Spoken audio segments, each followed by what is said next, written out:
Hello friends, welcome back on Awaken Brains once again with the motto Learn Anytime, Learn Anywhere। तो दोस्तों मैं आप सबका एक बारी फिर से अवेकन ब्रेन्स पे स्वागत करता हूं अपने मोटो लर्न एनी टाइम और लर्न एनीवेयर के साथ। तो दोस्तों मैं आप सबके सामने आज एक नया टॉपिक लाया हूं, एक लेटेस्ट टॉपिक लाया हूं जिसका टाइटल है MCQs based on the basic concepts of economics. यहाँ पे मैं बता दूं कि ये टॉपिक, ये सब्जेक्ट क्यों इंपॉर्टेंट है, क्योंकि जेके एसएसबी में दोस्तों और जेके पीएससी में हो गया या किसी भी कॉम्पिटिटिव एग्जाम में इकोनॉमिक्स का सब्जेक्ट काफ़ी इंपॉर्टेंट है, करंट अफेयर के रिलेटेड भी और डायनेमिक और स्टैटिक पोर्शन के लिहाज से भी, दोनों लिहाज से ये बहुत ही इंपॉर्टेंट है। आए दिन हर कॉम्पिटिटिव एग्जाम में इकोनॉमिक्स का सब्जेक्ट कहीं ना कहीं लिंक होता ही है। करंट अफेयर से चाहे पूछ लो, चाहे स्टैटिक सब्जेक्ट से पूछ लो, तो इकोनॉमिक्स के क्वेश्चन आए दिन आते ही रहते हैं। तो आगे आने वाले एग्जाम में, खासकर फाइनेंस अकाउंट असिस्टेंट के एग्जाम में भी इकोनॉमिक्स का सब्जेक्ट है। और उसके अलावा अगर देखें हम तो जेके जो है, जेके पुलिस, जेकेपी की जो एसआई की भर्ती है, जेकेपी की एसआई की भर्ती है, उसमें भी इकोनॉमिक्स का सब्जेक्ट काफ़ी इंपॉर्टेंट है। तो इसीलिए मैं आपके साथ ये आज एमसीक्यूज डिस्कस करने वाला हूँ। आई होप कि आपको ये वीडियो अच्छा लगेगा। दोस्तों आगे बढ़ने से पहले मैं कर रहा हूं आपसे रिक्वेस्ट, अगर अभी तक आपने अवेकन ब्रेन चैनल को सब्सक्राइब नहीं किया है तो इसी तरह के अपडेट्स, इसी तरह के वीडियोस हमारे एंड से लेटेस्ट वीडियोस पाने के लिए इस चैनल को ज़रूर सब्सक्राइब करें और वीडियो को शुरू से लेकर लास्ट तक ज़रूर देखें। और अगर आपको लास्ट पे वीडियो अच्छा लगता है तो लाइक और शेयर ज़रूर करें और कमेंट में अपना फीडबैक देना ना भूलें। तो दोस्तों अपने चैनल, ये जो अवेकन ब्रेन्स है, इस चैनल को अपने दोस्तों के साथ भी ज़रूर शेयर करें। तो बिना वक्त गवाए चलते हैं अपने पहले क्वेश्चन की तरफ, जो आपकी स्क्रीन पे ये रहा। यहाँ पे an increase in supply dash dash the price and the dash dash the quantity demanded. तो इसका आंसर रहेगा option number A, an increase in supply lowers the price and raises the quantity demand. तो question number 2 की तरफ चलते हैं। यहाँ पे ये क्वेश्चन नंबर 2 है, a businessman opportunity should be accepted if it has dash dash net present value. तो इसका आंसर रहेगा positive, option B is the correct answer. A businessman opportunity should be accepted if it has positive net present value. Question number 3 की तरफ चलते हैं। तो यहाँ है question, the fundamental inputs also called factors of production are. तो यहाँ पे option C is the correct answer, land, labour and capital. तो यहाँ पे 4th क्वेश्चन की तरफ चलते हैं। आप मेरे साथ खुद भी पढ़ सकते हैं, इसको पॉज करके भी पढ़ सकते हैं, जैसा आप चाहो। मैं डिस्क्रिप्शन बॉक्स में इसकी पीडीएफ भी दे दूंगा, वहाँ से डाउनलोड करके भी आप इसको पढ़ सकते हैं। तो क्वेश्चन नंबर 4 है, the primary role of market is to determine the dash dash. तो यहाँ पे इसका आंसर रहेगा D, price of goods. The primary role of the market is to determine the price of goods. Question number 5 की तरफ चलते हैं। यहाँ पे है, the economic term use to represent inequality income in income distribution is. तो option C is the correct answer, Gini is the correct answer. Next question है यहाँ पे, ये बेसिक क्वेश्चन है इकोनॉमिक्स के, हर टॉपिक में, हर जगह इकोनॉमिक्स के रिलेटेड कहीं ना कहीं आते ही रहते हैं। तो क्वेश्चन नंबर 6 है, in addition to government revenue taxes are also use to discourage dash dash of a commodity. तो आंसर नंबर ए, इसका ऑप्शन नंबर ए है consumption. Consumption is the right answer. Next question की तरफ चलते हैं। तो यहाँ पे नेक्स्ट क्वेश्चन है, which economist divided economics in 2 branches of micro and macro on the basis of economic activity. तो आंसर यहाँ पे है नन ऑफ द अबव, इनमें से किसी ने भी इसको जो है डिवाइड नहीं किया था। तो नेक्स्ट क्वेश्चन की तरफ चलते हैं। Question number 8, which of the following is studied under micro economics. तो माइक्रो इकोनॉमिक्स के अंडर किस चीज़ को स्टडी किया जाता है? क्या वो इंडिविजुअल यूनिट है, क्या वो इकोनॉमिक एग्रीगेट है, क्या वो नेशनल इनकम है? तो यहाँ नन ऑफ दीज ये आंसर इसका रहेगा। तो option number D is the correct answer, none of these. Question number 9 जो है आपकी स्क्रीन पे है, what do you mean by gross national product. दोबारा पढ़ लेता हूं मैं, what do you mean by gross national product. Answer D is the correct answer. तो डी पढ़ लेते हैं, the total value of goods and services produced in a country in the country and the net factor income from abroad. तो इसका मतलब हो जाता है ग्रॉस नेशनल प्रोडक्ट। तो क्वेश्चन नंबर 10 की तरफ चलते हैं। तो क्वेश्चन नंबर 10 है which of the following is the reason for the decline in the child sex ratio in India. तो option B is the correct answer, female foeticide जो होता है उसकी वजह से चाइल्ड सेक्स रेशियो जो है उसका डिक्लाइन इंडिया में होता है। तो दोस्तों अगर अभी तक आप इस वीडियो को देख रहे होंगे तो प्लीज़ इस चैनल को ज़रूर सब्सक्राइब कर लें, और वीडियो अगर लास्ट तक देखें तो उसमें अगर आपको अच्छा लगा वीडियो तो लाइक और शेयर और कमेंट करना ना भूलें। तो चलते हैं क्वेश्चन नंबर 11 की तरफ। तो यहाँ पे 11 क्वेश्चन है what factors are taken into consideration while revising the poverty line periodically. तो option C is the correct answer. तो option C both A and B है। अब बोथ ए एंड बी के अंदर क्या आता है, यहाँ पे आप देख सकते हैं by conducting a survey every 5 years, and option B survey carried out by national sample survey organisation. It means these both answers are correct, that is why C option is chosen in which both A and B is written, that is why option C is the correct answer of question number 11। तो चलते हैं हम next question की तरफ। Next question है आपकी screen पे, यहाँ पे question number 12। In India which banks institutions have the highest share in the disbursement of credit to agriculture and allied activities. तो option number C is the correct answer, that is commercial banks. Commercial banks, option C is the correct answer. Question number 13 की तरफ चलते हैं। Which of the following is are linked with the financial sector of India and controlled by the Reserve Bank of India। तो यहाँ पे आपके सामने option number C is the correct answer. उसका मतलब है option C stock exchange operation. Question number next है हमारे पास 14। When price floor is set above equilibrium price it will result in, option B is the correct answer surpluses. तो यहाँ पे surplus हो जाएंगे। ऑप्शन नंबर बी जो है B was the correct answer. अब चलते हैं नेक्स्ट क्वेश्चन की तरफ। यहाँ पे what is gross domestic product. तो यहाँ पे option number D is the correct answer. Please read out the option number D which is the monetary value of all the finished goods and services made within a country during a specific period is the correct answer of gross domestic product. Next question की तरफ चलते हैं। यहाँ पे question number 16 है why is the unemployment rate low in India statistically. Option number C is the correct answer. What is the option number C? That is only 2. Only 2 means यहाँ पे unemployment survives only when an individual cannot find a job. Next question की तरफ चलते हैं। Question number 17 की तरफ। What does the board out shape of the production possibility curve illustrate. तो यहाँ पे option number A is the correct answer. यहाँ पे देख सकते हैं law of increasing opportunity cost is the correct answer. Question number 18 की तरफ चलते हैं। What is the main economic problem faced by the society. Society में मेन इकोनॉमिक प्रॉब्लम जो वो फेस कर रही है सोसाइटी उसमें क्या है। क्वेश्चन नंबर 18 का ऑप्शन नंबर डी है scarcity is the right answer. Next question की तरफ चलते हैं तो देखते हैं what does capitalism refers. Question number 19 कह रहा है तो यहाँ पे option number C is the correct answer. Capitalism का मतलब है private ownership of capital goods. Next question की तरफ चलते हैं तो यहाँ पे question number 20 the goal of a pure market economy is to meet the desire of dash dash. Option number A is the correct answer consumers is the correct answer. Question number 21 में है what does the law of demand mean. Answer इसका रहेगा answer number C है, यहाँ पे option number C है as the price rises the quantity demanded falls is the right answer. Next question है question number 22 which of the following is an example of an agricultural price support programme.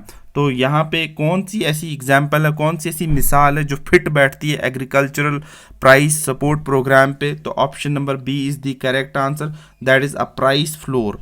यहाँ पे अब price floor option number B is the correct answer. Next question की तरफ चलते हैं तो यहाँ पे है which of the following economic activities are included in the subject matter of economics. तो सब्जेक्ट मैटर ऑफ इकोनॉमिक्स में इकोनॉमिक एक्टिविटीज किन को कहते हैं। तो ऑप्शन नंबर सी इन्होंने कहा ए एंड बी दोनों करेक्ट है। तो अब पढ़ लेते हैं। ऑप्शन नंबर ए है economic activities related to unlimited wants, and economic activities option B, economic activities related to limited resources is the correct answer. That is why C option is chosen, because both A and B are the correct. Question number 24 हमसे कह रहा है on which base structure of economic problems has been installed. तो option number C इसका ऊपर वाले की तरह सही है, बोथ ए एंड बी। अब ए में है अनलिमिटेड वांट्स एंड बी में है limited resources. Question number 25th है micros which means small belongs to, यहाँ पे बता रहा है ग्रीक वर्ड को बिलोंग करता है माइक्रोज। दोस्तों आप सब देख रहे होंगे अवेकन ब्रेन्स, अगर अभी तक मेरे साथ जुड़े हैं इस क्वेश्चन नंबर 25 के साथ, तो अवेकन ब्रेन्स को अगर अभी तक आपने सब्सक्राइब नहीं किया है तो प्लीज़ इस चैनल को इसी तरह की वीडियोस के लिए सब्सक्राइब कर लें और वीडियो लास्ट तक ज़रूर देखें। अगर आपको अच्छा लगा तो लाइक और शेयर और कमेंट करना ना भूलें।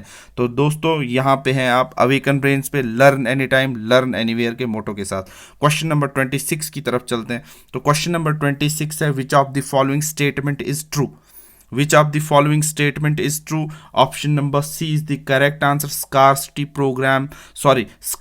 problem gives birth to choice. अब यहाँ scarcity problem जो है वो choice को birth देती है। Next question की तरफ चलते हैं, which is 27th question. Which of the following is the salient feature of factors or resources? Option C is the correct answer. Both A and B. These two options are limited as compared to wants. These have alternative use. That is why option C is the correct answer.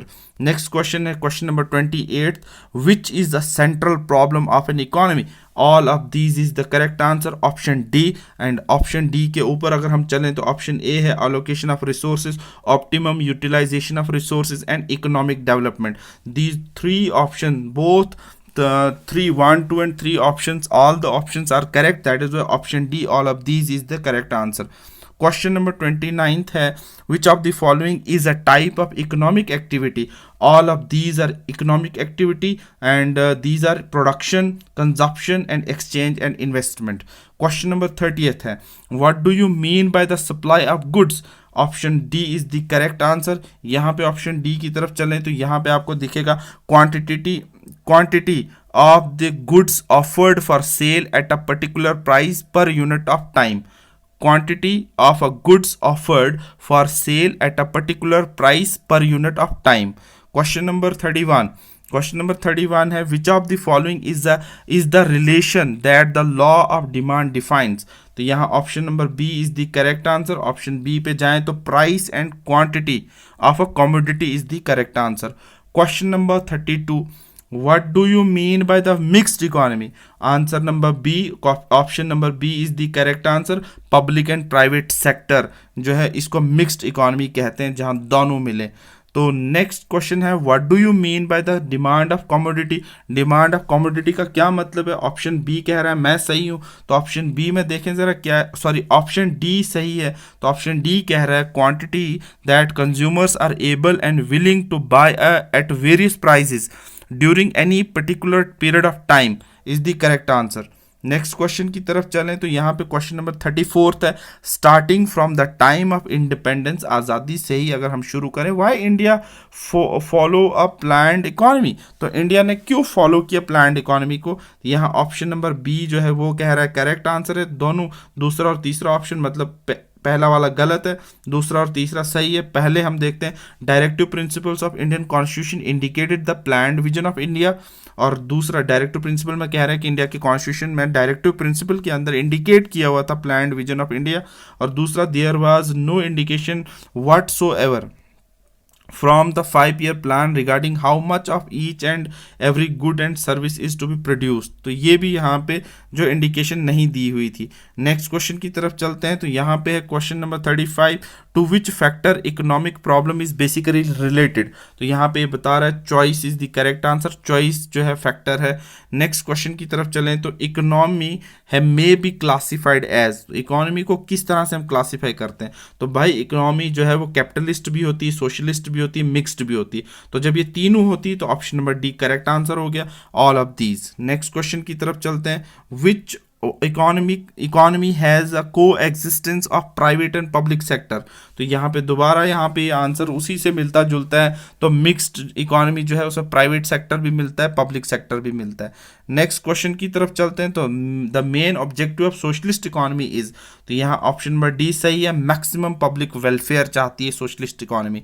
Next question की तरफ चलते हैं। In which economy decision are taken on the basis of price mechanism के base पे decision लिए जाते हैं, वो कौन सी इकोनॉमी होती है? तो वो कैपिटलिस्ट इकोनॉमी होती है जनाब, जहां पे ये बात याद रखना, प्राइस मैकेनिज्म के बेसिस पे डिसीजन होते हैं। नेक्स्ट क्वेश्चन है question number 40th, the slope of a production possibility curve falls. ये कह रहा है कि ये slope of production possibility curve जो फॉल करती है, ये कहाँ से फॉल करती है? ऑप्शन सी है, फ्रॉम टॉप टू बॉटम की तरफ फॉल करती है। नेक्स्ट क्वेश्चन है question number 41, production possibility curve is, option A is the correct answer, concave to the axis. Question number 42 है, 42 है, mention the name of the curve which shows economic problem. Economic problem जो है वो कौन C curve दिखाती है? यहाँ पे option D is the correct answer, production possibility curve जो है, इसकी वजह से हमें पता चलता है इकोनॉमिक प्रॉब्लम्स का। नेक्स्ट क्वेश्चन है, which of the following is studied under macro economics. यहाँ पे मैक्रो इकोनॉमिक्स में सारे स्टडी किए जाते हैं, नेशनल इनकम भी, फुल एम्प्लॉयमेंट भी, टोटल प्रोडक्शन भी। नेक्स्ट क्वेश्चन की तरफ चलें तो यहाँ पे देखने को मिलता है, which of the following is a branch of micro economics. तो यहाँ पे ब्रांच कह रही है ऑल ऑफ दीज, तीनों की तीनों ब्रांच है माइक्रो इकोनॉमिक्स की, product price determination, factor price determination, economic welfare. Next question की तरफ चलें तो यहाँ पे दिख रहा है हमें कि विच of the following is a source of production. Source of production क्या है ये बता रहा है, option D is the correct answer, सभी के सभी हैं, सभी में आ रहा है लैंड भी, लेबर भी और कैपिटल भी। और नेक्स्ट क्वेश्चन की तरफ चलें तो हु सेड, किसने कहा, इकोनॉमिक्स इज अ साइंस, ये एक ऐसी साइंस है जो वेल्थ से रिलेट करती है। तो यहाँ एडम स्मिथ जो है फादर ऑफ इकोनॉमिक्स भी कहा जाता है इनको, तो यही करेक्ट आंसर रहेगा ऑप्शन सी। नेक्स्ट क्वेश्चन की तरफ चलें हम तो यहाँ पे 47th question, economics is a science of logic, ये किसने कहा है? तो यहाँ रॉबिन्स ने ये आंसर कहा है, option C is the correct answer. Next question है, micro economics include, micro economics किसको इंक्लूड करती है? इंडिविजुअल यूनिट को भी करती है, स्मॉल यूनिट्स को भी करती है, इंडिविजुअल प्राइस डिटर्मिनेशन को भी करती है, इसलिए option D all of these is the correct answer. Next question की तरफ चलते हैं, who was the father of economics. अभी मैंने ऊपर कहा who was the father of economics, आप खुद भी बोले, यहाँ पे आपको पता ही होगा Adam Smith is the father of economics. अब the word micro was first used by, अब वहां पे था कि क्या मतलब है इसका, यहाँ पे है कि किसने पहले यूज किया, यहाँ पे है रंगनार फ्रिश ने इसको यूज किया, option D is the correct answer. Next question की तरफ चलें तो according to home economics is a science of human welfare. एक तो वेल्थ के बारे में भी पूछा और दूसरा लॉजिक्स के बारे में भी पूछा, अब तीसरा ह्यूमन वेलफेयर किसने कहा? इसने कहा है ये option A is the correct answer, A Marshall ने इसको कहा। नेक्स्ट क्वेश्चन है 52nd क्वेश्चन है या 52 क्वेश्चन नंबर 52 है, which of the following is not a factor of production. तो यहाँ पे मनी जो है फैक्टर ऑफ प्रोडक्शन नहीं है, क्योंकि ये भी कैपिटल के अंदर ही आता है। तो इस तरह से क्वेश्चन नंबर 53 हो जाता है, the central problem of economy is, यहाँ पे ये कह रहा है सभी के सभी ये जो है आंसर जो है ऑप्शन जो है वो प्रॉब्लम है, what to produce, how to produce and how to distribute produced goods. तो ये सारे के सारे फैक्टर्स है, प्रॉब्लम्स है, सेंट्रल प्रॉब्लम्स है इकोनॉमी की। Question number 54 consumer behaviour is studied in, यहाँ पे कह रहा है कि माइक्रो इकोनॉमिक्स में इसको स्टडी किया जाता है, option A is the correct answer. Question number 55 यहाँ पे है इंडियन इकोनॉमी इज, तो यहाँ पे हमें साफ साफ पता चलता है कि इंडियन इकोनॉमी हमारी मिक्स्ड इकोनॉमी है। क्वेश्चन नंबर 55 का option number C is the correct answer. Question number 56 में है, what is the shape of production possibility curve, यहाँ पे कनकेव टू द ओरिजिन इसका आंसर आएगा। 57th क्वेश्चन है, the reason for downward shape of production possibility curve is, option B is the correct answer, decreasing opportunity cost. Next question है हमारा यहाँ पे, the point of optimum utilization of resources lies on which side of the PPC curve। तो यहाँ पे answer number D, upward, इसका answer रहेगा option D. Which, next question है which economics is the study of individual economic unit. तो यहाँ पे हमें पता चलता है आंसर है इसका माइक्रो इकोनॉमिक्स। और उसके बाद हमारा दोस्तों आज इस वीडियो का आखिरी सवाल है आपकी स्क्रीन पे, अगर अभी तक आप हमारे साथ जुड़े हैं तो यहाँ पे क्वेश्चन नंबर 60th है 60वां क्वेश्चन है, economic growth is related to which type of economics. तो यहाँ पे आंसर रहेगा मैक्रो टाइप ऑफ इकोनॉमिक्स के साथ। तो दोस्तों यहाँ पे ये वीडियो होता है ख़त्म, और आप सबका बहुत बहुत शुक्रिया इस वीडियो को देखने का। Thanks for watching this video and thanks for watching this video based on the basic concepts of economic. I hope this video and this topic will help you in the coming exams. और मेरी तरफ से thanks for watching Awaken Brains, thanks for watching this video, all the best and God bless you all। दोस्तों जाने से पहले, sign of करने से पहले आपसे कर रहा हूँ रिक्वेस्ट, अगर अभी तक आपने इस चैनल को सब्सक्राइब नहीं किया तो इसी तरह की वीडियोस के लिए इस चैनल को प्लीज़ सब्सक्राइब ज़रूर करें। और वीडियो अगर अच्छा लगा हो तो लाइक, शेयर और कमेंट करना ना भूलें। तो God bless you all, thank you for watching awaken brains.